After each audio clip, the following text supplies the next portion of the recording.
하이 여러분 안녕하세요. 저는 일본을 소개하는 도시가이러입니다. 이 영상에서는 2025년 일본 돈에 대한 중요한 소문까지 정보를 알려드리겠습니다. 일본에는 일본인에게 있어서는 당연하지만 많은 외국인 분에게는 알려지지 않은 돈에 관한 제도나 암묵적인 룰이 있습니다. 저는 일본에 30년 이상 거주해 일본에서 방일 외국인에 대해서 투어 가이드 서비스를 하고 있습니다. 그래서 저는 많은 방일 여행자들이 이것들을 모르고 당황하거나 과도하게 돈을 지불하거나 사기에 속아 돈을 잃는 사람들을 많이 봐왔습니다. 그래서 이전 동영상에서 일본 여행에서 돈에 관한 중요한 알아야 할 건 10가지를 정리해서 소개했습니다. 이번에는 거기에서 투어 가이드를 통해 알게 된 것이 많이 있었기 때문에 업데이트하여 20가지로 정리했습니다. 이 동영상을 봄으로써 당신은 일본의 돈에 관한 제도나 암묵적인 규칙을 알 수 있고 저렴하고 쾌적하게 일본 여행을 즐길 수 있게 됩니다. 꼭 끝까지 봐주세요. 이제 시작하겠습니다. 첫 번째는 소비세에 관한 중요 사항입니다. 일본의 소비세 표준세율은 10%이지만 생활필수품에는 8%의 경감세율이 있습니다. 예를 들어 마트에서 구입하는 일용품은 8%의 세금이 부과되고 담배나 알코올 등 생활필수품 이외의 것은 10%의 세금이 부과됩니다. 레스토랑에서 식사를 하는 경우는 일반적인 10%의 세금이 부과되지만 테이크아웃을 주문하면 세금은 8%로 내려갑니다. 즉, 예를 들어 스타벅스에서 커피를 주문한 경우 테이크아웃의 경우 8%의 세금이 부과되지만 매장에서 마시는 경우 10%의 세금이 부과됩니다. 또한 일본의 대부분의 가격에는 이미 세금 포함 가격이 사용되고 있습니다만 소규모 점포나 특정 상품은 세금 제외 가격이 표시되어 있는 경우가 있다는 점에 주의해 주십시오. 또한 일부 면세점과 관광지에서는 면세 쇼핑 옵션을 제공하고 있습니다. 면세 쇼핑에 대해서는 다음 장에서 자세히 설명할 테니 기대해주세요. 두 번째는 면세 제도의 이용입니다. 저는 미국에 살 때 일본에서는 비거주자가 되어 일본의 소비세 면세 수속을 하고 저렴하게 쇼핑하고 있었습니다. 일본의 소비세는 10%이므로 당신은 이 제도를 활용함으로써 10% 저렴하게 일본에서 쇼핑을 할 수 있습니다. 하지만 많은 외국인들은 이 제도를 모르거나 알고 있어도 사용법을 모르는 분들이 많습니다. 그래서 이 장에서는 사용법에 대해 중요한 5가지 점을 알려드리겠습니다. 첫 번째는 일본 입국 시 여권의 입국 스탬프를 받을 필요가 있다는 것입니다. 최근에는 자동 입국 게이트도 널리 퍼져 있어 여권의 스탬프를 받는 것을 잊어버리는 분도 있으므로 주의하십시오. 두 번째는 면세점에서 쇼핑을 하는 것입니다. 예를 들어 외국인에게 인기 있는 돈키호테, 유니클로, 요도바시 카메라 등은 이용 가능합니다. 세 번째는 면세 대상 물품을 구입하는 것입니다. 일반 물품과 소모품이 있으며 전자는 가전제품, 가방, 잡화 등이고 후자는 식품, 술, 의약품, 화장품 등입니다. 네 번째는 대상 금액 이상의 쇼핑이 필요하다는 것입니다. 구체적으로는 하루 판매 금액의 합계가 5,000엔 이상, 50만엔 미만이어야 합니다. 다섯 번째는 제대로 포장해서 일본을 출국할 때까지 개봉하지 않는 것입니다. 만일 상품을 개봉하여 사용하거나 먹어버리는 경우는 면세 대상에서 제외됩니다. 이러한 정보는 항상 업데이트되므로 반드시 활용 전에 최신 정보를 일본 정부 홈페이지에서 확인하시기 바랍니다. 그리고 저렴하게 일본 여행을 즐겨주세요. 세 번째는 일본의 신권과 주의점입니다. 현재 많은 방일 외국인이 당황하는 것 중 하나로 2024년 7월에 발행된 일본의 새로운 지폐가 있습니다. 이에 당황하는 이유는 2가지가 있습니다. 첫 번째는 현재 일본 시장에는 옛 지폐와 새 지폐가 모두 유통되고 있어 여러 지폐의 디자인을 이해할 필요가 있기 때문입니다. 내 미국인 친구는 처음 받았을 때 위페인 줄 알고 놀라고 있었어요. 따라서 여행 전에 새로운 디자인을 잘 이해해 두는 것이 좋습니다. 두 번째는 그 지폐밖에 아직 사용할 수 없는 장소가 있거나 새 지폐밖에 사용할 수 없는 장소가 있다는 것입니다. 예를 들어 전철이나 버스 자동 발매기나 거리에 있는 자동 판매기 중에는 아직 새 지폐를 사용할 수 없는 곳도 있습니다. 이런 상황에 직면해도 걱정하지 마세요. 역무원이나 버스 운전사가 지폐를 교환해주는 경우가 자주 있습니다. 자동 판매기의 경우는 가까운 슈퍼나 편의점에서 쇼핑을 해주시기 바랍니다. 이것들을 이해하고 즐거운 일본 여행을 보내시기 바랍니다. 네 번째는 현금 문화입니다. 많은 나라에서는 신용카드 등 디지털 결제 방법의 보급으로 현금을 가지고 다닐 필요가 거의 없어졌습니다. 일본은 현금 없는 사회로 이행하고 있습니다만 아직 현금만 대응하고 있는 가게가 많이 있습니다.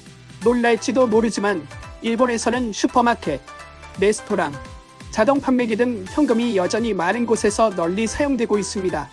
제 미국인 친구는 미국에서 신용카드 문화에 익숙해서 당초 일본에서 현금을 입수하지 않았습니다. 그 결과 신용카드를 허가받은 가게만 이용할 수 있고 정말 가고 싶은 가게에 갈 수 없어서 곤란했다고 말했습니다. 그러나 다행히도 일본에서는 공항이나 거리에 환전소나 ATM이 많이 있기 때문에 현금은 비교적 쉽게 구할 수 있습니다. 현금 입수 방법과 도움이 되는 힌트에 대해서는 다음 장에서 설명하겠습니다. 다섯 번째는 현금 입수에 관한 힌트입니다.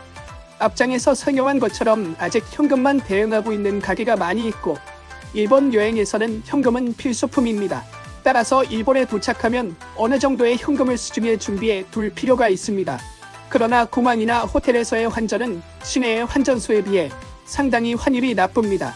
제 미국인 친구는 일본 도착 시 공항에서 예산의 돈을 모두 환전해버려서 매우 후회하고 있었습니다. 따라서 공항에서는 최소한만 환전하는 것을 권장합니다. 1인당 5,000엔이면 충분할 것 같아요. 또한 일본에서는 외국인 여행자가 도착하는 국제공항에는 반드시 ATM이 설치되어 있습니다. 그곳에서는 신용카드 또는 직불카드를 사용하여 쉽게 엔화를 인출할 수 있습니다. 물론 거리에도 ATM이 많이 있습니다. ATM을 사용한 현금 인출 요금과 수수료는 어디서나 같다고 생각합니다. 또한 다행히도 이러한 ATM은 다국어 지원으로 영어, 중국어, 한국어 옵션도 이용할 수 있습니다. 이것들을 염두에 두고 값어치로 일본 여행을 즐겨주세요. 여섯 번째는 코인을 보유하는 리스크비입니다. 일본은 현금 없는 문화로 가고 있습니다만 현금만 접수하는 가게는 아직 많이 있습니다. 따라서 여행 중에는 항상 현금을 수중에 두는 것이 중요합니다. 다행히 공항이나 거리에 환전소가 많이 있기 때문에 엔화는 쉽게 구할 수 있습니다. 그러나 일본의 환전소 중에는 동전을 받지 않는 곳이 있습니다. 즉, 지폐가 아닌 잔돈이 남았을 경우 재환전이 불가능합니다. 따라서 일본을 출국할 때 공항에서 환전하지 못하고 가처포를 사용하여 소비하는 여행자가 많습니다. 이를 피하기 위해서는 일본 여행에서 최대한 동전을 남기지 않도록 하고 신용카드나 C카 등의 IC카드로 지불하는 것이 좋습니다. 단, 일본 여행에서 현금은 필수입니다. 현금의 입수 방법이나 그에 관한 힌트에 대해서는 이전의 동영상에서 소개하고 있습니다. 아직 못 보신 분들은 꼭 확인해주세요. 일곱 번째는 일본 결제 에티켓입니다. 많은 외국인이 편의점, 레스토랑에서 계산을 할 때 당황하는 것 중 하나로 돈을 주고받는 방법이 있습니다. 일본에서는 전용 돈을 싣는 트레이를 통해 돈을 전달하는 특별한 방법이 있습니다. 저는 지금까지 75개국 해외에 갔었는데 이것은 일본만의 독자적인 문화라고 생각합니다. 이 트레이는 계산할 계산대 앞에 놓여 있기 때문에 돈을 지불할 때는 직원에게 직접 전달하지 말고 이 트레이에 넣어 전달하도록 합시다. 또한 거스름 돈을 받을 때도 이 트레이를 통해 전달되는 경우가 많습니다. 부디 이 특징적인 일본 문화를 받아들여 즐거운 일본 여행을 보내시기 바랍니다. 여덟 번째는 일본 식당의 계산 규칙입니다. 투어 가이드로서 게스트를 놀라게 하는 것의 하나는 일본 레스토랑에서 지불하는 방법입니다. 테이블에서 지불하는 많은 나라와 달리 일본에서는 계산대까지 걸어가서 지불을 끝내는 것이 일반적입니다. 테이블 결제에 대응하고 있는 레스토랑도 있습니다만 약 60%의 확률로 계산대까지 가서 지불해야 합니다. 그러나 맥도날드나 스타벅스 등의 패스트푸드 체인은 주문을 받기 전에 카운터에서 지불하는 세계적으로 친숙한 시스템을 채택하고 있습니다. 따라서 방문하는 레스토랑의 종류에 따라 지불 방법이 다를 수 있습니다. 따라서 궁금하면 지불 방법을 관찰하거나 직원에게 질문하도록 하십시오. 그리고 즐거운 일본 식사를 즐겨주세요. 아홉 번째는 일본말에 숨겨진 계산 규칙입니다. 일본의 레스토랑에서 계산을 할 때 독특한 일본 문화가 있다는 것을 알고 있습니까? 저는 지금까지 75개국 해외에 갔지만 다른 나라에서는 본 적이 없기 때문에 이것은 일본말의 독자적인 문화라고 생각합니다. 그것은 손가락으로 X 표시를 만드는 것입니다. 이것은 일반적으로 무언가를 거절할 때나 부정적인 사인을 나타내는 행동이라고 생각합니다. 하지만 이것은 일본의 레스토랑에서는 다릅니다. 그것은 계산해 주세요라는 뜻입니다. 이것은 일본어를 모르는 외국인 여러분에게 있어서 점원에게 자신의 의사를 전할 수 있는 훌륭한 사인이라고 생각합니다. 꼭 일본에 가면 이 사인을 활용하여 즐거운 일본 여행을 보내시기 바랍니다. 10번째는 팁 불필요 문화의 새로운 감사 표현 방법입니다. 많은 나라에서 팁은 표준 습관입니다. 레스토랑, 호텔, 기타 서비스 등 감사의 마음을 나타내기 위해 팁을 주는 것이 일반적입니다. 하지만 일본에는 팁 문화가 없습니다. 이것은 관광객을 놀라게 하고 기쁘게 하는 경우가 많은 것입니다. 즉, 일본 여행 중에 팁 계산을 걱정할 필요는 없습니다. 그러나 팁을 주어도 일반적으로 직원에게 직접 전달되는 것은 아니라는 점에 주의하십시오. 대신 레스토랑의 전체적인 수익에 가산되는 경우가 종종 있습니다. 이것은 대학 시절에 레스토랑에서 일하던 개인적인 경험을 통해 알고 있습니다.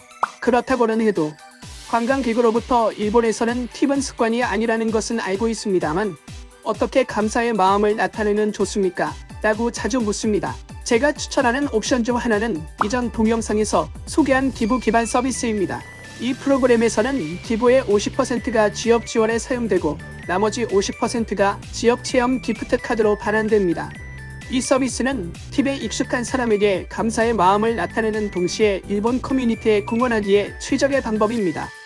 이 서비스에 대한 자세한 내용은 이전의 제 동영상을 참조하십시오. 일본에 팁이 필요 없는 문화를 받아들여 스트레스 없는 여행을 즐겨보세요. 11번째는 신용카드 이용 시 주의점입니다. 제 사장에서 말했듯이 일본은 현금 없는 사회로 향하고 있습니다만 지불이 현금뿐인 장소도 아직 많이 있습니다. 즉, 여행 중에 신용카드를 사용하면 놀라운 일을 만날 수도 있습니다. 전 세계적으로는 비자, 마스터카드, 아메리칸 익스프레스, 다이너스 클럽 등의 신용카드가 널리 인지되고 있습니다. 그러나 일본에서는 가는 곳에 따라 상황이 다를 수 있습니다. 대형 백화점에서는 일반적으로 이 모든 카드를 사용할 수 있습니다. 그러나 지역 식당, 가게에서는 규칙이 다릅니다. 대부분의 경우 비자, 마스터카드는 받아들이고 있습니다. 그러나 아메리칸 익스프레스, 다이너스는 사용할 수 있다고 생각되는 장소에서도 받아들일 수 없는 경우가 종종 있습니다. 저는 미국에서 취득한 이 카드들을 일본에서 이용하여 사용할 수 없는 것이 얼마나 많은지 놀랐습니다. 따라서 일본을 방문할 때는 편리성을 위해 비자 또는 마스터카드를 가져오는 것이 좋습니다. 또한 많은 곳에서는 아직도 지불은 현금뿐입니다. 그렇기 때문에 현금을 준비해두는 것도 잊지 마세요. 12번째는 QR코드 결제와 외국인에 대한 영향입니다. 일본의 대도시에서는 캐시리스가 보급되고 있습니다. 그러나 일부 외국인분들이 당황하는 경우가 있기 때문에 소개해드리겠습니다. 바로 스마트폰으로 바코드를 표시하고 결제하는 QR코드 결제입니다. 이것은 다양한 종류가 있으며 계산대 앞에 지불 방법의 간판에 기재되어 있습니다. 그러나 이것은 일본의 휴대전화 번호, 은행 계좌, 신용카드 등을 가지고 있지 않으면 이용이 어려운 것이 대부분입니다. 따라서 외국인이 현금 없는 결제를 하고 싶은 경우는 신용카드 또는 교통 IC카드의 C카 또는 파스모가 됩니다. 또한 많은 곳에서는 아직 지불은 현금뿐입니다. 그렇기 때문에 현금을 준비해두는 것도 잊지 마세요. 13번째는 점심은 저녁 식사보다 싸다입니다. 많은 일본 레스토랑에서는 점심시간에는 저렴한 세트 메뉴가 있어 약 1,000엔에 제공하고 있습니다. 이것은 점심시간에만 알라카르트 메뉴가 저렴한 경우도 있습니다만 대부분은 알라카르트 메뉴에는 없는 저렴한 특별 메뉴를 제공하고 있습니다. 평소보다 30% 정도 저렴하다고 생각합니다. 이것은 점심시간에 고객에게 레스토랑을 알리고 단가가 높은 저녁시간에 재방문하도록 하는 것을 목표로 하고 있습니다.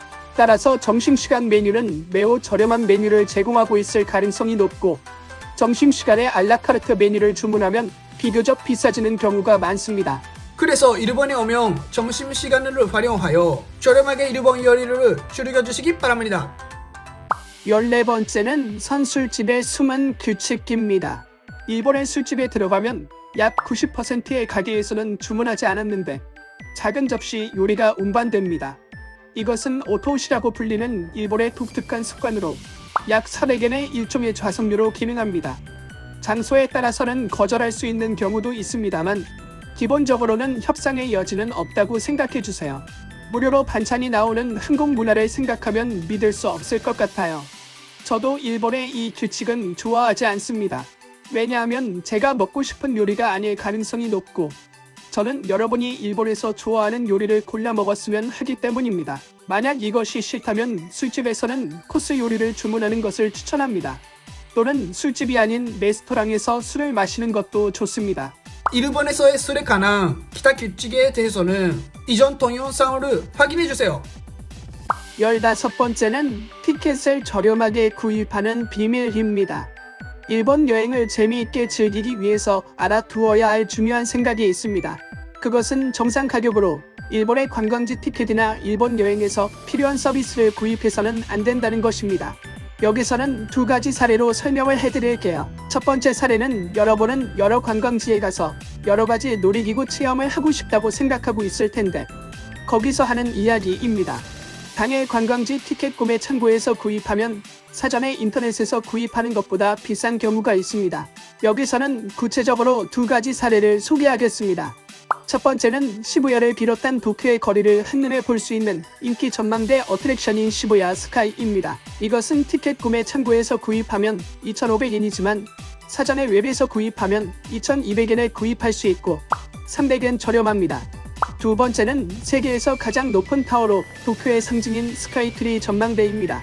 이것은 티켓 구입 창구에서 구입하면 요일에 따라 다르지만 평일은 3,500엔이지만 전날까지 온라인으로 구입하면 3,100엔으로 구입할 수 있어 400엔 저렴합니다. 또한 이들은 사전에 온라인으로 구매하는 것만으로 할인을 받을 수 있을 뿐만 아니라 당일 티켓을 구매하기 위해 티켓 구매 창구에서 줄을 설 필요가 없어져 시간 절약에도 도움이 됩니다. 또한 매진의 위험도 피할 수 있습니다. 두 번째 사례는 일본 여행에서 필수품이 되는 인터넷 환경, 호텔, 신칸센이나 택시 등의 이동 수단에 대한 이야기입니다. 사실 몇몇 서비스들은 할인 쿠폰이 있고 정상 가격보다 할인된 가격으로 예약할 수 있습니다. 예를 들어 저도 몇 개의 회사와 제휴하고 있으며 호텔, 심카드, 포켓 와이파이, 공항 택시, 신칸센 등은 제 쿠폰 코드나 아프레이트 링크에서 예약하는 것으로 저렴하게 준비할 수 있습니다. 그리고 이것들은 제 채널을 지원하는 것이기도 하기 때문에 저와 여러분 모두에게 윈윈이 될 것입니다. 그래서 꼭 이것들을 예약할 때는 이 동영상의 개요란의 링크나 제 홈페이지를 확인하고 예약하십시오. 그래서 정말 저도 기쁩니다. 감사합니다.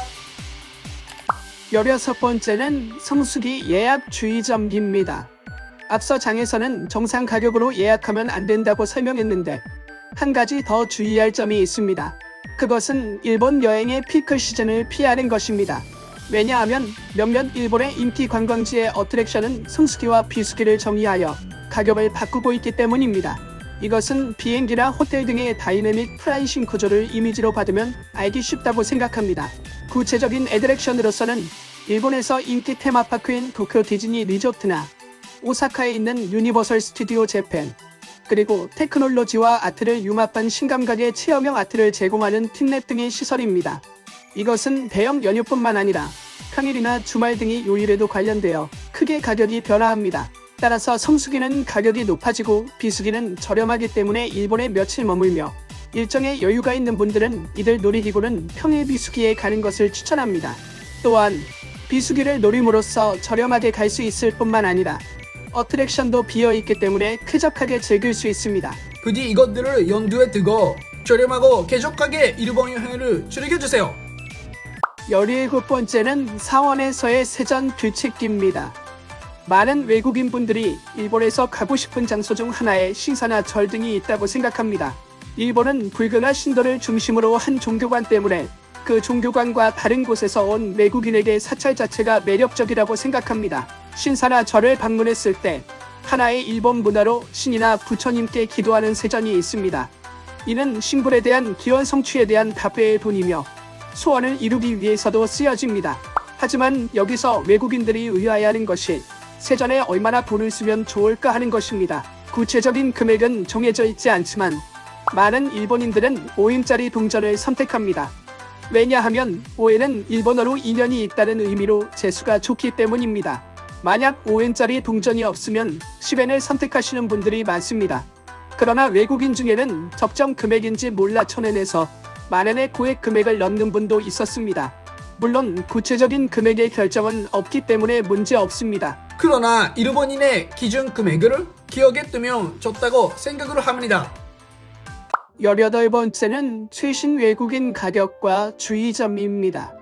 이전 동영상에서 설명했듯이 현재 일본에서는 외국인 관광객을 타깃으로 한 국가의 상품이 나오고 있습니다. 이것들을 많이 조사하여 주의해야 할 경향을 알게 되었기 때문에 구체적인 사례를 이용하여 두 가지 관점에서 설명하겠습니다. 첫 번째는 분명히 불공평한 가격 측정입니다. 예를 들면 시부야에 타마테바코라는 식당이 있습니다. 이곳에서는 해산물 요리 60가지를 무제한으로 제공하고 있습니다. 가격은 외국인은 7,678엔이지만 일본인은 1,100엔 싸게 6,578엔입니다. 두 번째는 언뜻 보기에 눈치채지 못한 가격 설정입니다. 외국인 전용 메뉴를 개발하여 보다 비싼 서비스를 제공합니다. 구체적으로는 그동 체인으로 유명한 요시노야에서 약 100점포에서 관광객을 위한 인바운드 메뉴를 도입했습니다. 가격은 2,000엔에서 2,500엔입니다. 이것은 일본 기준으로는 상당히 비쌉니다. 저는 일본을 옹호하는 것은 아니지만 다른 나라에서도 같은 관행이 존재하는 것은 주목할 만합니다. 예를 들어 싱가포르의 가든스 바이 더 베이, 하와이의 다이아몬드 헤드, 태국의 와포 사월의 입장료는 현지인과 외국인의 가격을 구별하고 있습니다. 일본 내에서는 의견이 분분합니다. 많은 일본인이 엔화 약세에 따른 물가 상승에 시달리고 있지만 외국인 관광객을 차별하고 싶지 않다고 생각합니다. 또 이러한 상세한 것은 이전의 동영상에서 자세히 설명하고 있습니다. 저렴하게 일본 여행을 하기 위해서 꼭 확인해주세요. 19번째는 외국인을 겨냥한 사기와 주의점입니다. 방금 전에는 외국인 가격에 대해 설명했지만 이것들은 엄밀히 말하면 사기가 아닙니다. 그러나 일본 문화를 모르는 외국인을 타깃으로 한 악질적인 사기가 존재하기 때문에 이것들에는 주의가 필요합니다. 여기서는 두 가지를 소개해 드릴게요. 첫 번째는 승려가 기부를 요구하는 사기입니다. 승려 복장을 한 누군가가 길거리에 서 있거나 기부를 요구하며 당신에게 다가갈지도 모릅니다. 이들의 이야기가 신뢰할 수 있는 것처럼 보이기 위해 다른 기여자로 보이는 인물들의 이름과 기부 금액 목록이 실린 책을 보여주기도 합니다. 그러나 그 이름과 금액이 가짜일 가능성이 높다는 것입니다. 실제로 당신이 준 돈은 결국 그들의 주머니에 들어갈 것입니다. 사실 이 사람들은 진짜 승려가 아닙니다. 그들은 사기를 치고 있습니다. 이것은 외국인 여행자, 특히 일본의 사원 문화에 익숙하지 않은 여행자를 겨냥한 일본의 사기입니다. 내 미국인 친구도 속아서 기부를 해버렸어요. 그리고 저는 이 사기를 도쿄의 우에노, 가나다와 현의 가마쿠라에서 목격한 적이 있습니다. 자기 자신을 보호하기 위해 이들에 대한 어떠한 기부도 피하는 것이 좋습니다. 정말 사원이나 종교적 목적을 지원하고 싶다면 정평이 나 있는 사원을 찾아 기부하는 것이 최선입니다. 두 번째 사기는 재모금 사기입니다. 일본은 지리적 특성상 지진, 태풍, 홍수 등 재해가 많은 나라입니다. 그래서 이것들에 대한 기부를 요구합니다. 구체적으로는 제대로 된 영어를 하는 중년 여성이 숭고한 목적을 위해서라고 주장하는 팜플렛을 들고 다가옵니다. 그들은 주로 외국인을 타깃으로 하고 있으며 현지 일본인에게 접근하는 일은 거의 없습니다. 그들의 팜플렛에서는 홍수나 지진 등 최근 일본의 자연재해를 다루는 경우가 자주 있어 그들은 정중하게 피해자를 돕기 위해 기부를 하도록 요구해 옵니다. 이 여성들은 옷차림이 좋고 매우 예의 바른 것처럼 보일지도 모르지만 그것은 사기입니다. 따라서 기부는 절대로 그만두어야 합니다. 만약 일본의 재해 구원 활동에 진심으로 공헌하고 싶다면 확립된 평판이 높은 단체나 자선 단체를 통해서 실시하는 것이 항상 최선입니다. 항상 경계를 게을리하지 마시고 이러한 악질적인 사기에 속지 않도록 주의하시기 바랍니다. 또한 이전 동영상에서 기타 외국인을 타깃으로 한 사기를 소개하고 있습니다. 아직 못 보신 분들은 당신의 안전을 지키기 위해 꼭 확인해주세요. 20번째는 현금을 권장하는 보관 방법입니다. 제 사장에서 설명했듯이 일본은 현금 문화가 뿌리 깊게 남아있기 때문에 당신의 일본 여행에서는 현금을 항상 가지고 다녀야 합니다. 즉 일본 여행에서는 많은 일본 지폐나 동전을 넣을 수 있는 지갑을 가질 필요가 있습니다.